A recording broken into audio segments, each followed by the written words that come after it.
una de las cartas también carcelarias, la carta que corresponde al libro número 51 de los 66 libros de toda la Biblia, que es la carta a los Colosenses. Esta carta va a responder muchas preguntas del tiempo en el cual estamos viviendo.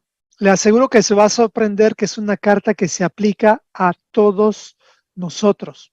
Yo pensé que simplemente era para los colosenses, pero después de haber revisado la carta, me doy cuenta que es una carta dirigida a todos nosotros también, especialmente a aquellos que hemos entrado a alguna institución de educación, ya sea la escuela, ya sea el colegio, ya sea la universidad. Todos los lugares de educación están influenciados por algo que les pasó a los colosenses. Así que vamos directamente a la carta y permítame compartir pantalla. Así que ya sabe usted que las cartas las estoy colocando ya en PowerPoint, así que va a ser más sencillo para todos nosotros poder aprender de las cartas.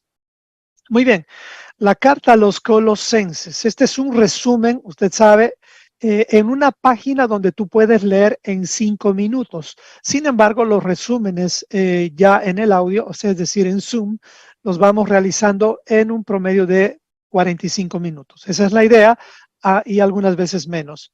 Pero bueno, y algunas veces.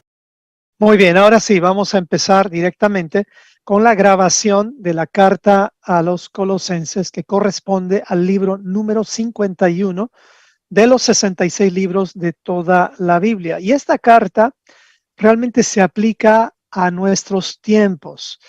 Muchas veces pensamos que las cartas van dirigidas únicamente a las regiones a las que Pablo envió, pero les diré que esta es una carta que, después de entender el contexto, te vas a dar cuenta que es una carta dirigida a ti y también a tus hijos. Preste atención a eso que le estoy diciendo. Esta es una carta dirigida a ti y a tus hijos. Aquí vas a entender por qué es que se nos adelantó tanto el humanismo, ocupó tanto espacio en la mente de nuestros hijos, y por qué nos fue tan difícil predicarles el evangelio a nuestros hijos. Y esto no solamente me ocurrió a mí, estoy seguro que también te ocurrió a ti. No es fácil predicar en nuestras casas. No sé si ha vivido esa experiencia. El lugar más difícil de predicar es en nuestros hogares, aunque debería ser todo lo contrario, pero no es fácil predicar en nuestros hogares.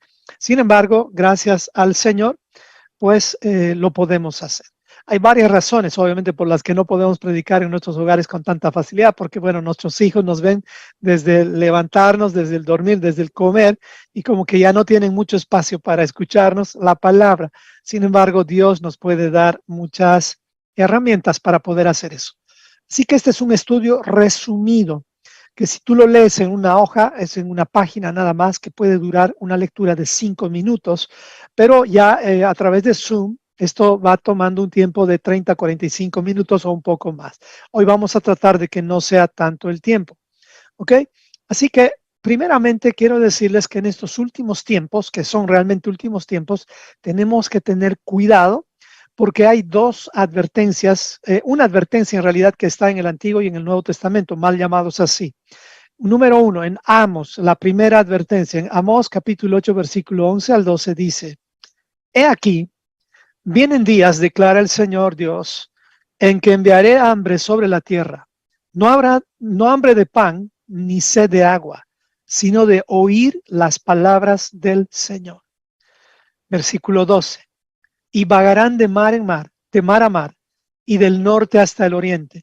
Andarán de aquí para allá en busca de la palabra del Señor, pero no la encontrarán. Antes de seguir, déjenme decirles, más del 90% de los que están buscando a Dios no están, o sea, están hambrientos de palabra, y la mayoría de ellos están en las iglesias católicas cristianas y algunas también de las demás. ¿Por qué razón? Porque lo que se les está dando como alimento son simplemente comida chatarra en la mayor parte. ¿Qué es la comida chatarra? La comida que no tiene nutrientes. ¿Dónde están los nutrientes?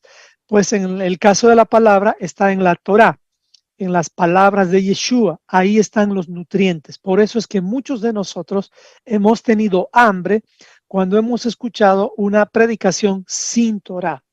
Y eso es lo que está ocurriendo. Hay una generación de gente creyente desnutrida de la palabra de verdad. Y eso es algo que ningún nutricionista, ningún médico puede resolver, sino solamente el buen médico llamado Yeshua. Es por eso que él vino a salvar a su pueblo de esto que está diciendo Amos. Va a haber hambre de su palabra, pero no va a haber lugares donde puedan alimentarse. Porque en la mayoría de los lugares, ¿qué les dicen? No, que ya no hay que guardar la Torá, que eso ya es un tiempo antiguo, que vivimos en el tiempo de la gracia. Te dicen predicadores de estatura, o sea, muy, muy importantes, que realmente no sabes ya si lo que ellos dicen es verdad o es mentira, a no ser que tú busques por ti mismo. ¿Y qué es lo que pasó con 2 Timoteo 4, del 1 al 4? Esto fue a Amós, el anterior. Aquí va Timoteo, cuando Pablo le está diciendo a Timoteo uno de los encargos más importantes. Dice, te encarezco delante de Dios y del Señor Jesucristo, que juzgará a los vivos y a los muertos en su manifestación y en su reino. Presta atención, te pido, va a haber un juicio para los vivos y para los muertos. Así que esto va a ocurrir, dice, por lo tanto, te encarezco que prediques la palabra. ¿Qué es la palabra? La Torá es la palabra. Que instes a tiempo y fuera de tiempo, redarguye, reprende, exhorta con toda paciencia y, una vez más, Torá, doctrina. Porque vendrá tiempo cuando no sufrirán la sana doctrina, siendo que teniendo comezón de oír, se amontonarán maestros conforme a sus propias concupiscencias o deseos personales o deseos denominacionales. Y dice el versículo 4, y apartarán de la verdad el oído y se volverán a las fábulas.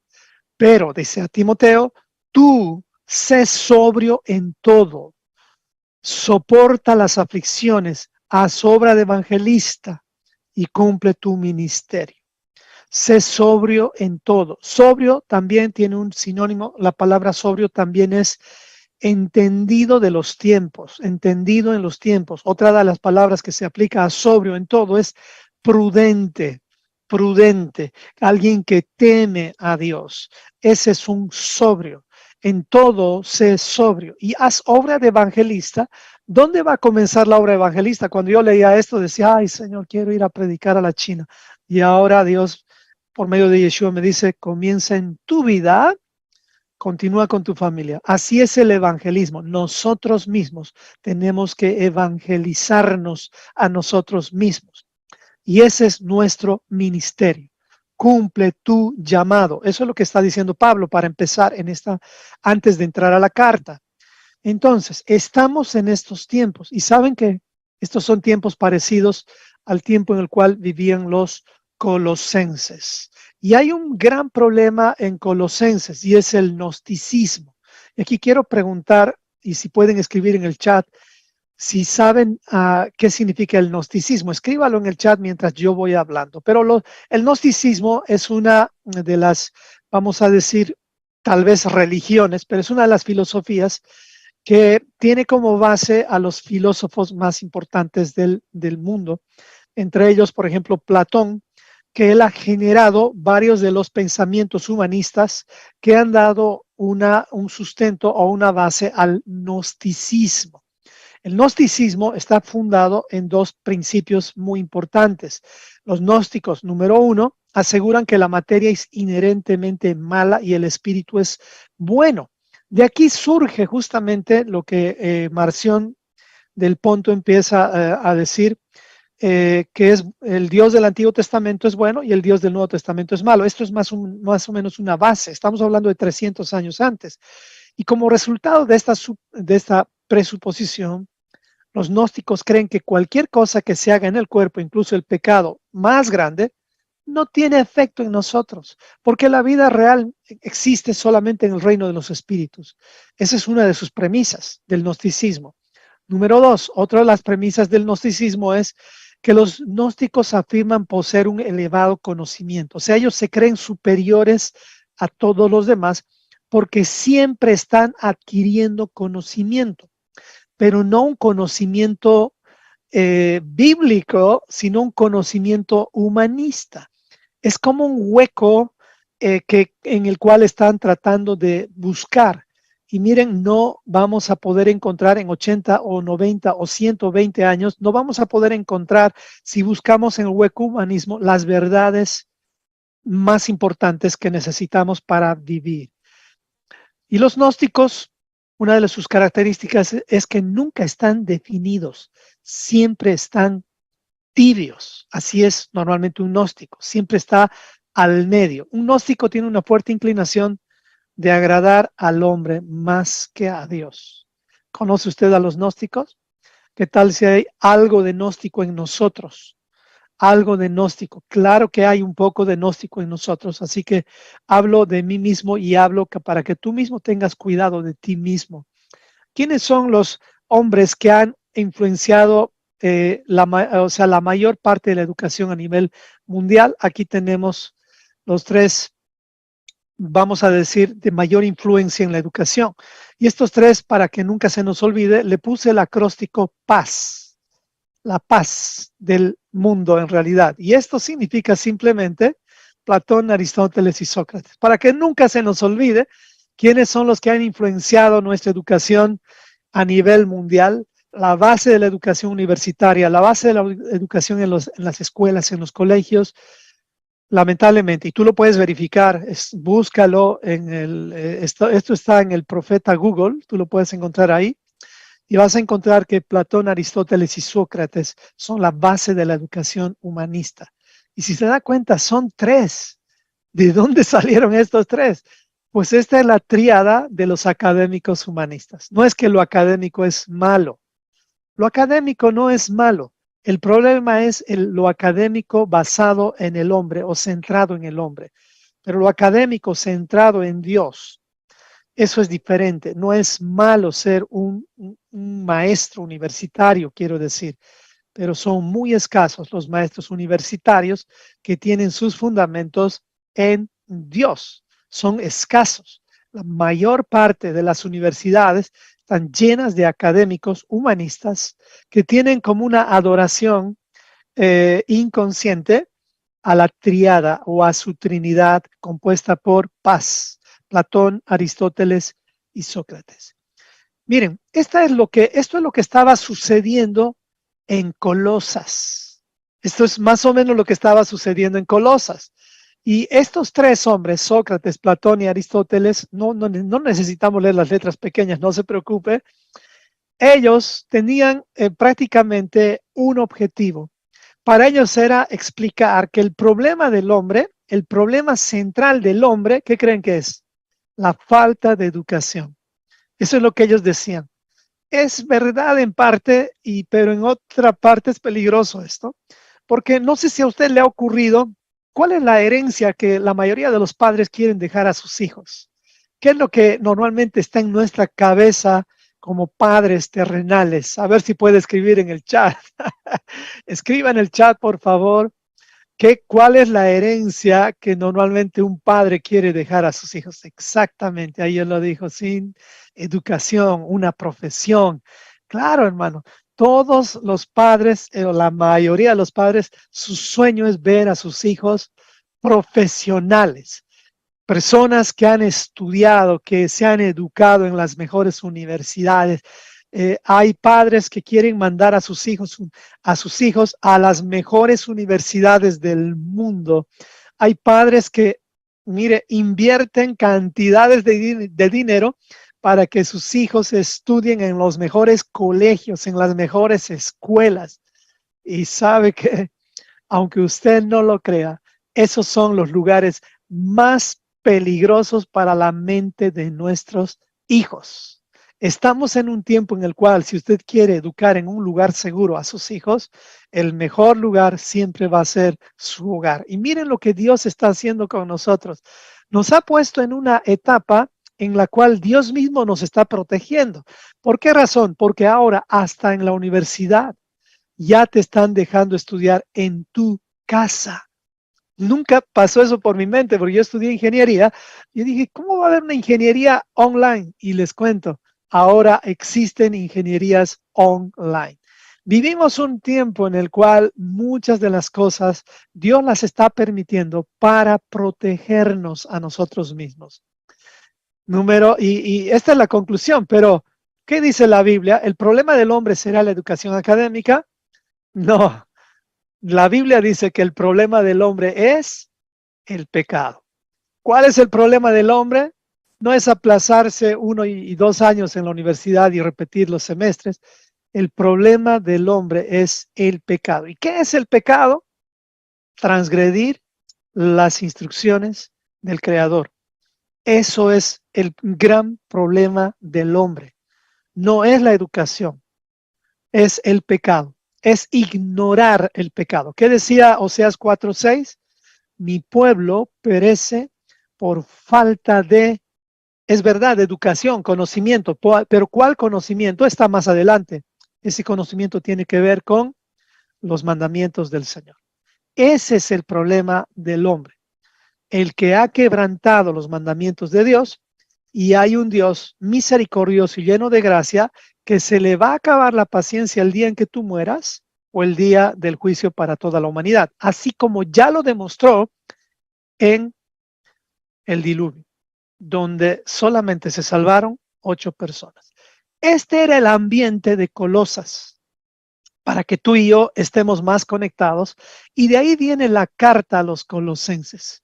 Es así que Pablo escribe una carta a los colosenses. Así que preste atención a esto. La carta a los colosenses, por esa razón, no la podemos usar simplemente para agarrar un versículo y darlo sin entender el contexto. Eso sería como agarrar un arma y disparar a todas partes.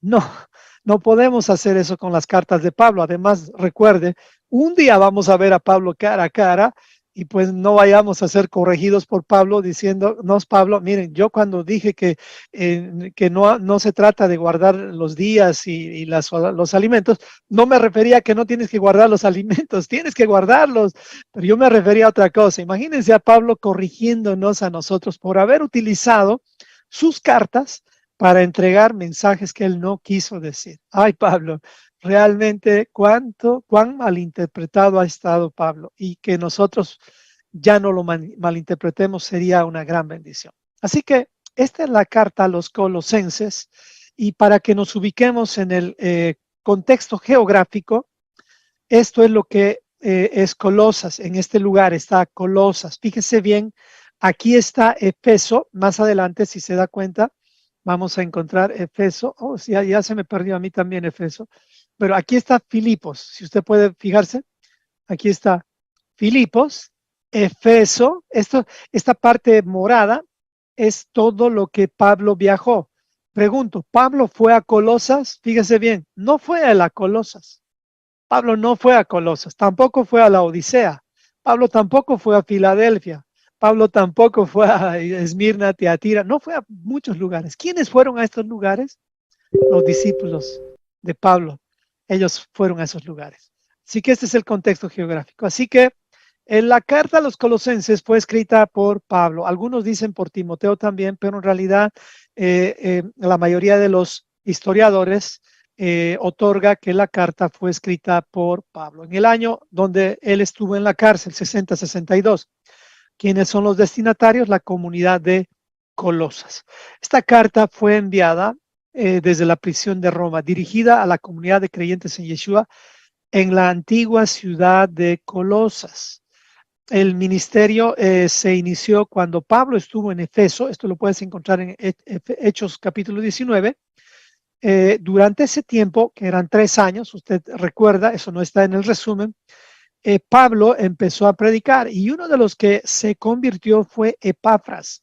Epafras, que tú lo puedes encontrar también en Colosenses del capítulo 2, versículo 1, él se convirtió y un tiempo después se fue justamente a Colosas para iniciar una comunidad de creyentes. Fue Epafras justamente el que inició eso y no Pablo.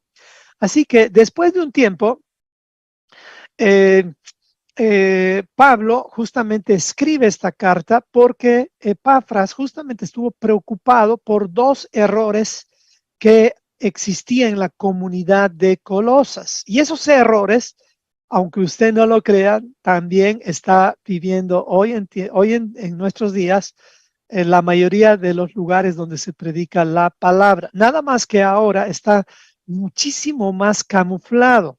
Ahora sí está bastante camuflado. Así que vamos a tener ese cuidado. Aquí hay un mensaje que dice, Luz, yo tuve la gracia de Dios y cuidado de Dios mismo. Yo busqué la verdad en varios grupos gnósticos, hinduistas, varias denominaciones, pero yo tuve un encuentro personal con Dios. Él me protegió y mostró la verdad. Qué bonito testimonio, Luz, qué bonito. Así pueden escribir, hermanos, conforme yo vaya avanzando, si usted algo recuerda. Y verdaderamente el gnosticismo ahora está más vivo que nunca. Solamente que está más peligroso porque se ha metido hasta en tu casa. El gnosticismo está metido hasta en tu sopa, diríamos, de alguna forma. Bueno, entonces dos problemas graves, dos errores graves que había en Colosas, el gnosticismo y el legalismo. Además, que los colosenses pensaban, se creían que eran mejores y además ellos decían que tenían asegurada su salvación por las obras que ellos hacían. ¿No es este un error peligroso? ¿Quién te dice a ti que por guardar Torah tu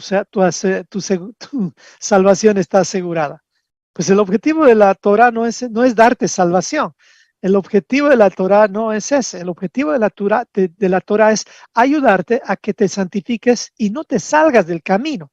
Pero quien te trae salvación y por gracia es únicamente Yeshua. Por eso su nombre declara el propósito o su función.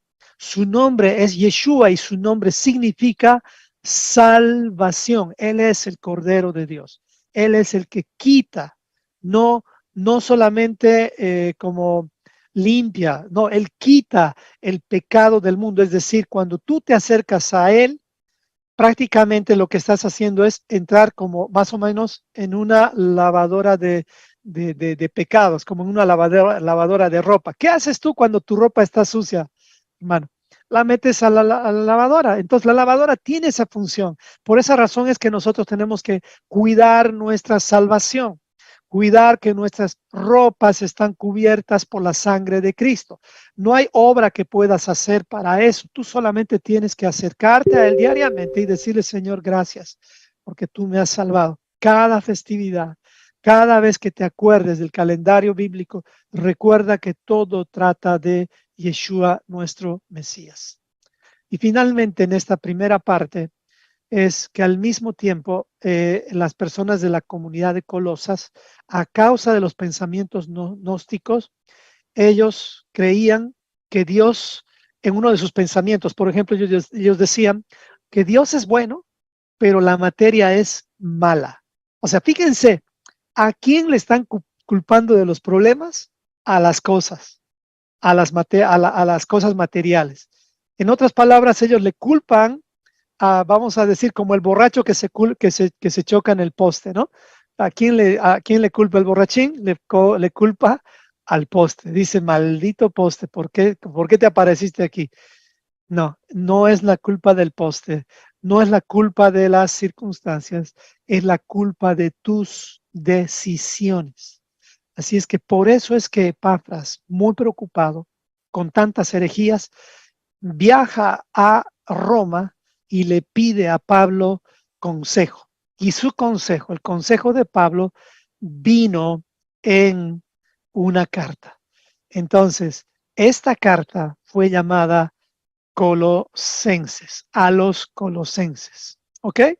Así es que de eso trata la primera parte del libro de la carta a los Colosenses.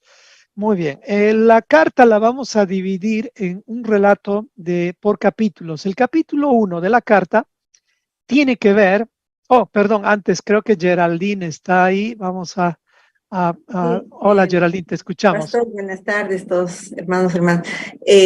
Me llamó la atención tremendamente y cuando volví a leer Colosenses también, luego de de ver esto de su cuerpo, que el cuerpo de Pablo estaba preso, Ajá. que está entre comillas en el texto anterior que usted puso en pantalla. Es Ah, sí, sí. impresionante porque uno de los profundos sentimientos que expresa esta carta es dividir exactamente eso, que Pablo decía, aunque mi cuerpo esté lejos, aunque mi cuerpo, o sea, entender que realmente esa vida en Dios es algo diferente que lo que nos han metido el gnosticismo, las religiones, el legalismo del cuerpo y de todo lo que han introducido. Entonces, es una parte que usted lo ha puesto muy lindo porque dice, a pesar que el cuerpo de Pablo estaba en prisión, me ha Exacto, sí. encantado porque de verdad es súper importante dividir eso, ¿no? El cuerpo y nuestra vida verdadera en Dios. Así es. Sí, justamente cuando puse eso dije, espero no olvidarme de decirlo. Y mira, justamente Geraldine me hace recuerdo. Y de verdad les digo, hermanos, nosotros tenemos que salir de esa mentalidad humanista que pensamos que el problema siempre es lo que está a nuestro alrededor. En realidad el problema está dentro de nosotros. Pablo, la mente de Pablo no estaba presa, solamente el cuerpo de Pablo estaba preso. Y bendito el día, podría decir así como bendito cáncer, podría decir ahora, bendito el día en que Pablo fue metido a prisión, que el cuerpo de Pablo fue metido a prisión, porque si no, no hubiéramos tenido tantas cartas que él escribió desde la cárcel.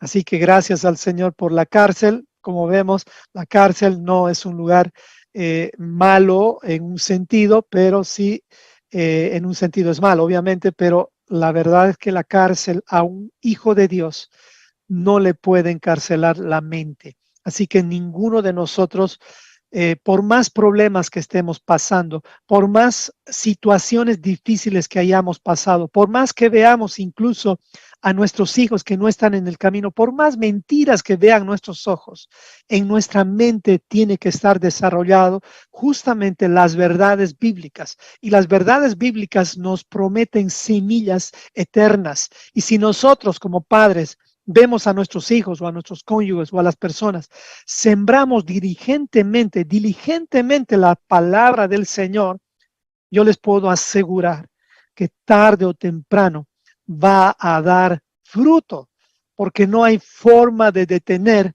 el reino de Dios. Usted recuerda lo que dice, se dice del reino y ahora lo entiendo mejor. Dice el reino de los cielos sufre violencia y los violentos lo arrebatan. Aquí estamos viendo que hay una guerra de reinos como la guerra de las galaxias. Usted y yo, hermano, no estamos metidos en una religión donde tenemos que tener cara de hipócritas o cara de buenitos. Estamos en un reino, dice, inconmovible, o sea, un reino que nada lo puede afectar. Si tú entras a este reino y empiezas a vivir en este reino, ya no peleas tú, Dios pelea por ti, hermano. Dios pelea por ti. Y ese es un tiempo en el cual cuando entendemos esto, ya no vemos a nuestro prójimo como el problema, sino vemos a nosotros mismos como el problema y como el clavo del asunto, no la clave y el clavo, ¿no? Es decir, el problema no es el clavo, el problema es hacer que el clavo sea la clave del asunto, es una forma de decir las cosas. Así es que si aprendemos esto, hermanos, vamos a aprender como Pablo a escribir cartas, historias que puedan llegar hasta los hijos de nuestros hijos. Y fíjense, esta carta fue escrita en el año 62. Estamos en el año 2022. ¿Cuántos años tiene esta carta? Si tú le dices a un gnóstico que estamos estudiando una carta de hace aproximadamente 2000 años, te va a decir, estás loco. Eso es conocimiento antiguo, ya pasó. Tú tienes que vivir en la actualidad, tienes que actualizarte. Ay, ay, ay. Ese es un pensamiento gnóstico a propósito. Bueno, el relato lo vamos a dividir en capítulos, son 4 capítulos. El primer capítulo habla acerca de la verdad en Yeshua. O sea, ellos estaban distorsionando a Yeshua, los colosenses. Estaban diciendo de Yeshua muchas cosas que no están en la doctrina. Y tenemos que entender bien que Yeshua es el centro de todo el universo. Por eso es que aquí hay una referencia que quise poner de Juan 4:22. Es más, esto lo saqué de Yosef en realidad. En esta referencia, Yosef, en la Biblia, verso por verso, nos lleva a pensar en lo que la mujer samaritana le pregunta a Yeshua cuando le dice Yeshua a ella, ustedes adoran lo que no saben. Y le pregunto, ¿cuánta gente hay que adora lo que no sabe? Adoran a Dios y ni siquiera conocen, por lo menos le voy a decir, los versículos básicos de la Biblia. Ni siquiera conocen los 5 primeros libros de la Biblia, ni siquiera los pueden citar. Mi pregunta es, ¿cómo es que alguien así puede decir que está adorando al Dios verdadero? Y ahora no es por conocimiento que adoramos en un sentido, pero la base de nuestra adoración tiene que ver con cuánto de Dios conocemos. En otras palabras, si tú ya estás, por lo menos, déjame decirte así, un año buscando al Señor y no estás estudiando la Biblia, estás conociendo al Dios que te están contando las personas o tus padres o alguien más. Y eso quiere decir que tu conocimiento de Dios no es personal, no es íntimo, por lo tanto, tú no conoces a tu Dios. No puedes adorarle a tu Dios. Estás adorando a un Dios del cual te han hablado, del cual te han contado las denominaciones, las religiones, aún tus padres. Tú no puedes tener una relación así con Dios. Por eso es que Dios es un Dios personal. Cuando aquí a la mujer Yeshua le estaba diciendo, ustedes adoran lo que no saben. Le está diciendo, ustedes no tienen una relación con el Dios único y verdadero. ¿Cuánta gente vive así? Y dice Yeshua, nosotros adoramos lo que sabemos. O sea, lo que sabemos. Y aquí viene una cosa importante en este pasaje. Cuanto más conoces de verdad a Dios, más le vas a adorar en espíritu y en verdad.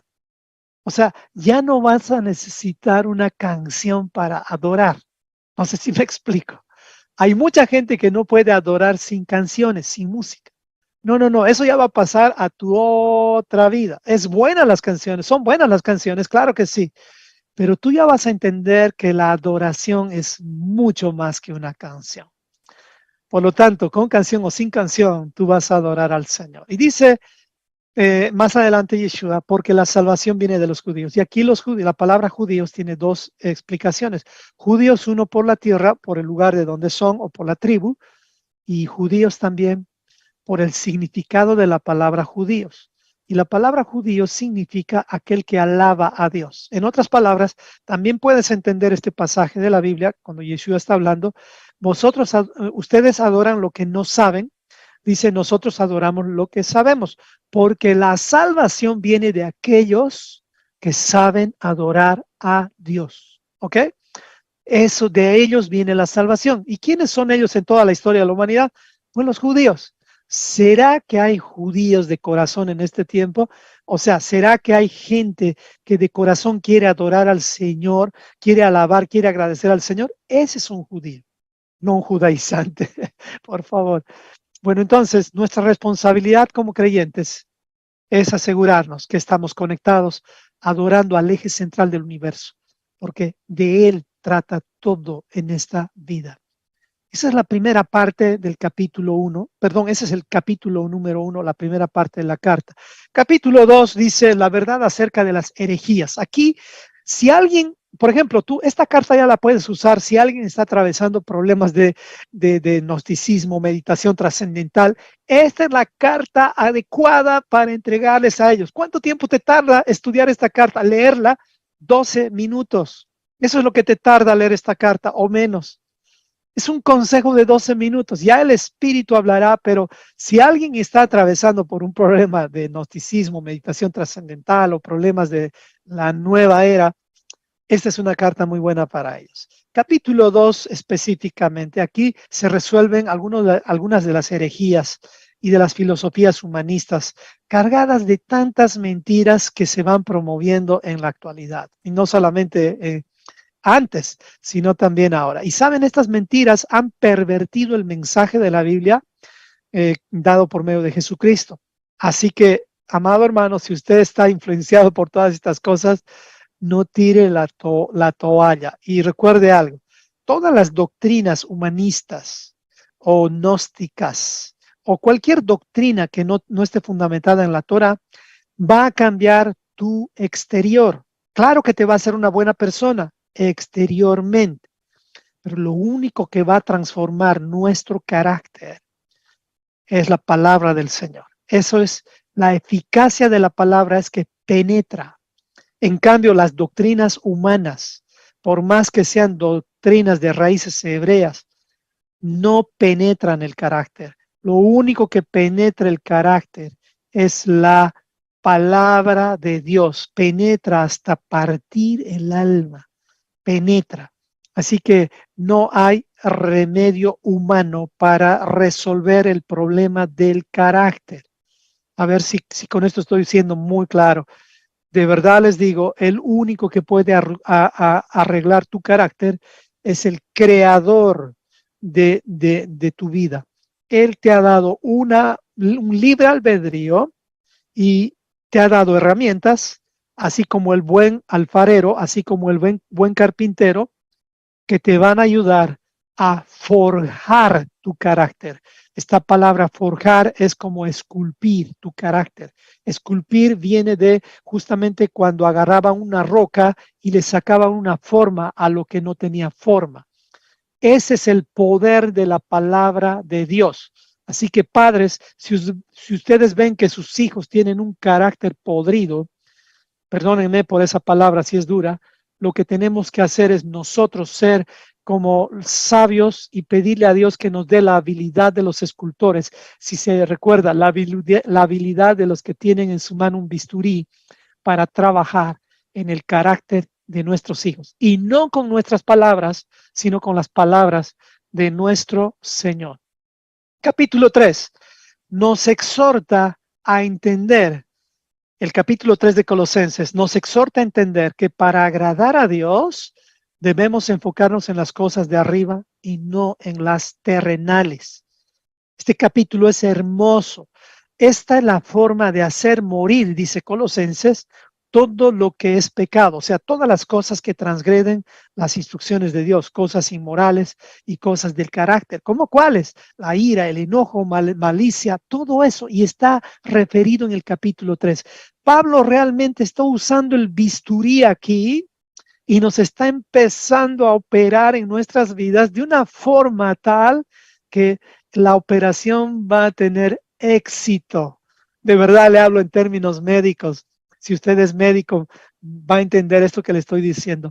Esta carta a los colosenses es una de las mejores herramientas para ayudar cuando nuestros hijos están infectados por esas enseñanzas o ideologías gnósticas. Y tenga cuidado con el asunto de la alimentación, porque generalmente muchos de los temas de la alimentación, muchos de los temas de la nutrición están llenos de gurús o maestros que tienen que ver con justamente estos terrenos de la meditación trascendental, el gnosticismo y otras demás cosas humanistas. Y por medio de la alimentación a muchos los atrapan. En esta experiencia estuvimos un día mi esposa y yo. Ella estaba estudiando justamente en una universidad acá en Estados Unidos y cuando ella se dio cuenta que la mayoría de sus maestros eran maestros con una influencia gnóstica, pero terrible. Así que ella empezó ya a separar y fue una de las decisiones que me encantó que tomó mi esposa y la verdad a mí me encantó también cuando hablamos de nutrición, dijimos nosotros, ¿en qué nos vamos a centrar en cuanto a al cuidado de nuestro cuerpo?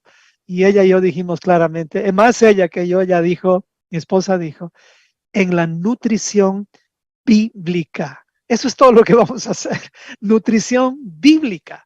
Y de verdad les digo, es eficaz, es eficiente. Y aquí hay una prueba, pasando por semejante cáncer, gracias a los consejos de la palabra de Dios, presionados por mi esposa, lo voy a decir con amor, porque ella es la que no me ha dejado tranquilo porque me ama, porque de verdad yo no tengo tanta disciplina como ella, pues he aprendido a comer mejor y sigo aprendiendo por si acaso. Así que es eso. Tú tienes que decidir en base a qué vas a educar a tus hijos. Y el capítulo 3 de Colosenses te va a enseñar eso. Último capítulo. Pablo también nos habla de perseverar en todo lo anterior, en oración y en acciones de gracias. Y aquí nos da el consejo final de toda la carta a los colosenses y dice, andando sabiamente para aprovechar bien el tiempo y teniendo, escuche bien esto, gracia y preparación para saber cómo responder a cada uno. En otras palabras, Pablo nos está impulsando una vez más a no ser calientacientos, ni en nuestra casa ni en el templo. Tenemos que prepararnos. Usted no está aprendiendo porque se siente en estas reuniones. Usted aquí solamente está afilando su sierra. Es para eso son las reuniones. Lo que usted está haciendo es aprender en casa. Ese es su ministerio más grande, en su casa. Con nosotros, con Yosef, solamente afila la sierra. Eso es todo lo que usted hace, amado hermano. Espero con esto estar claro. Los versículos más sobresalientes que puse son Colosenses 1:13. Fíjense lo que dice esta bomba. Colosenses 1:13 dice, porque Él nos libró del dominio de las tinieblas. Piensen esto. Él nos libró del dominio de las tinieblas y nos dejó ahí. No, y nos trasladó al reino de su Hijo amado. Cuando usted ora el Padre Nuestro, que no se le olvide Colosenses 1:13. ¿Qué dice el Padre Nuestro? Padre Nuestro, ¿qué dice? Venga tu gobierno. O sea, tú le estás diciendo ahí al Señor cuando estás orando, trasládame a tu reino, Señor. Hoy también, trasládame. Quiero vivir en tu reino, Señor. Yo y mi casa, ayúdame que mi casa esté. Nos hemos trasladado. Ponga un letrero si usted quiere cuando en Estados Unidos ponemos, estamos en traslado. Sí, ponte una polera ahí que diga, vivo en traslado. Todos los días me muevo de este mundo de tinieblas hacia el reino de Dios. Que no se nos olvide. Es más, yo creo que voy a hacer un letrero en mi casa. Estoy en una vida, en un estilo de vida trasladándome al reino de Dios hoy también. Ayer lo hice y hoy me voy a trasladar de nuevo. O sea, y esto nos hace recuerdo a las fiestas de los tabernáculos. ¿Qué quiere decir la fiesta de los tabernáculos? Que todos los días, por eso es que recordamos que la fiesta de los tabernáculos te dice y te grita, hey, no es tu casa ahí en la tierra, trasládate al reino eterno. Colosenses 1:13, ya lo puedes entender de otra forma cuando ya tienes el contexto. Es increíble cuando tú lees las cartas así. Vamos al siguiente versículo que hemos separado, Colosenses 1:17 al 18 dice, y él, estamos en el capítulo 1, recuerda, él es el centro. El problema de los colosenses es que estaban poniendo a Jesucristo como uno más de sus dioses. Imagínense gente que estaba volviendo a la Torah y eso es lo que está ocurriendo ahora. Hay muchos que están en Torah que ya han puesto a Yeshua como aparte y eso no va a ocurrir con nosotros. Y dice, y él es antes de todas las cosas y todas las cosas en él subsisten y él, o sea, Yeshua es la cabeza del cuerpo que es la iglesia. Claro, esta es la traducción de Reina Valera. Aquí es la iglesia, en realidad, que es Israel. Esa es la palabra correcta aquí, congregación, llamados a salir fuera. O sea, eso es Israel, llamados a ser gobernados por Dios. Dice, el que es el principio, o sea, la piedra angular, el primogénito de entre los muertos, para que en todo tenga la preeminencia. ¿Qué está diciendo aquí? Que todo lo que todo lo que se vaya edificando en él va a ser para eternidad. No va a ser en vano, porque Él es el primero que ha resucitado de los muertos. La tierra no tuvo cómo retenerlo. Y si tú estás en Él, pues estás girando bien como la tierra en su órbita. Si tú estás fuera de Él, le aseguro que si su llanta de su auto se sale de su eje, usted se va a hacer daño. Hermanos amados, tú como creyente no puedes tener como centro de tu vida a un Yeshua, a un Jesús inventado por los hombres. Tú tienes que tener a Yeshua, el único y verdadero que dicen las Escrituras, el que Pablo predicaba, no el que Constantino predicó. Colosenses capítulo 2, versículo sobresaliente. Miren que nadie los haga cautivos por medio de su filosofía y vanas sutilezas. En otra versión dice, miren que nadie les haga lo que se hizo con Eva. O sea, que nadie les engañe por medio de filosofías y vanas sutilezas, según la que es tradición de los hombres. Acuérdese que la tradición de los hombres son las doctrinas, los dogmas de los hombres, conforme a los principios elementales del mundo. Es otra, en otras palabras, de la religión y del humanismo, y no según Yeshua, y no según el Salvador. Así que cuidado con su mente, que nadie le engañe. Hermanos amados, revisen la mente de sus hijos. ¿Sabe cómo se revisa la mente de sus hijos? Yo le voy a enseñar. Revise lo que están leyendo sus libros. En este caso no tendría que revisar eso. Usted lo que tiene que hacer es revise lo que están viendo en el internet, sus hijos. Y de esa forma va a revisar la mente de sus hijos. Porque recuerde algo, la fe viene por eso. Si no, sus hijos van a tener más fe en sus capacidades y no en la palabra del Señor. Tengamos cuidado con eso, con nuestros hijos. Y el versículo del capítulo 3 es, si habéis, pues, resucitado en Cristo, pues busca las cosas de arriba, donde está Cristo sentado a la diestra de Dios. En otras palabras, si tú dices que eres creyente y has resucitado con Él, ya no te enfoques en las cosas temporales o terrenales. Ya no, enfócate en las cosas eternas. Qué Colosenses, qué Colosenses. Gracias, Señor, por este libro. Es una palabra para todos. Versículo 5, 4 del capítulo 4, versículo 5. Y finalmente el consejo central de Colosenses es: andad sabiamente para con los de afuera, aprovechando bien el tiempo. Entonces, ¿qué te está diciendo Colosenses aquí? ¿Qué es lo que te hace perder el tiempo?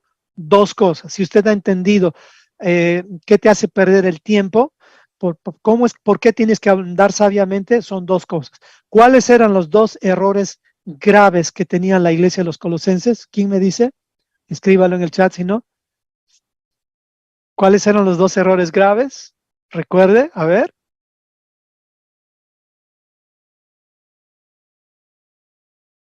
Los dos errores graves de los colosenses era, número uno, a ver, alguien ya escribió, veamos si lo tiene. Exactamente. El gnosticismo y el legalismo o la religiosidad, tal cual. Escucha bien, la carta a los colosenses es para responder a estas personas. Fíjese la conclusión de Colosenses, después vienen saludos. Andad sabiamente para los que hablan de gnosticismo y legalismo, te está diciendo. Esos son los de afuera, ¿ok? Para que se entienda mejor.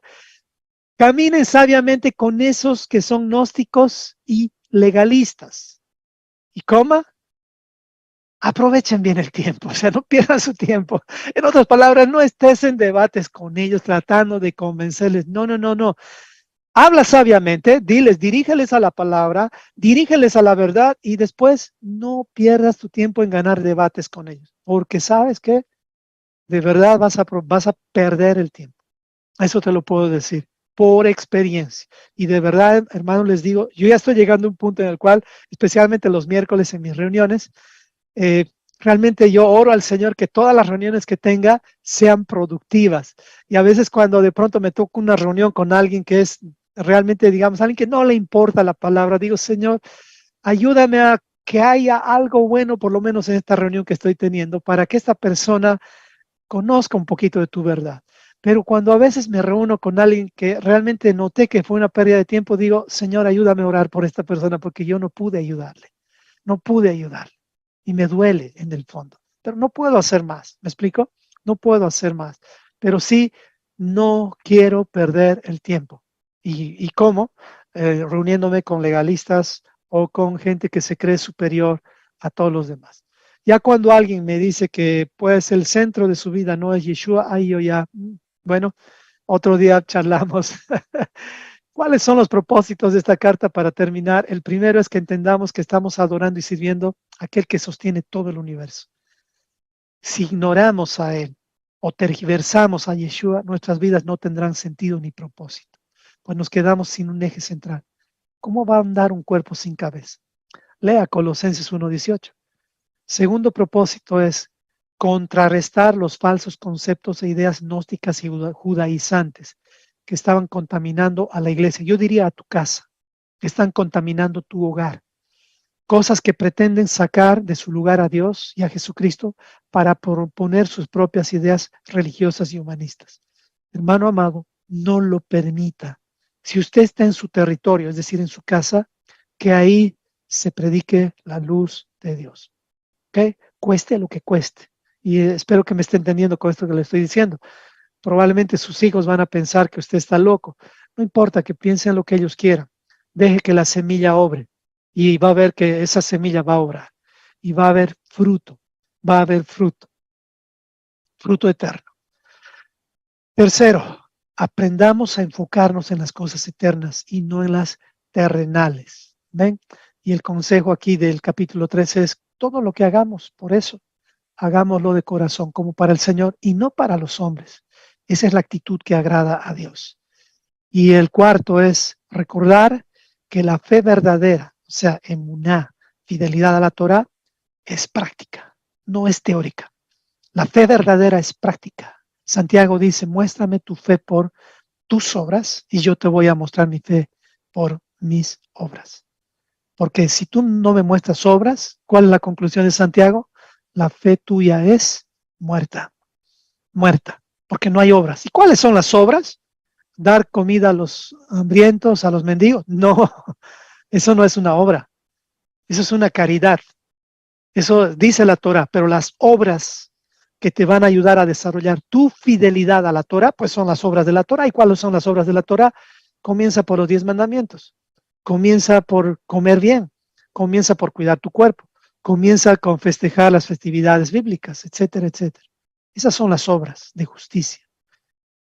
Así es la carta a los colosenses, amados hermanos. Espero que esta carta haya sido de bendición.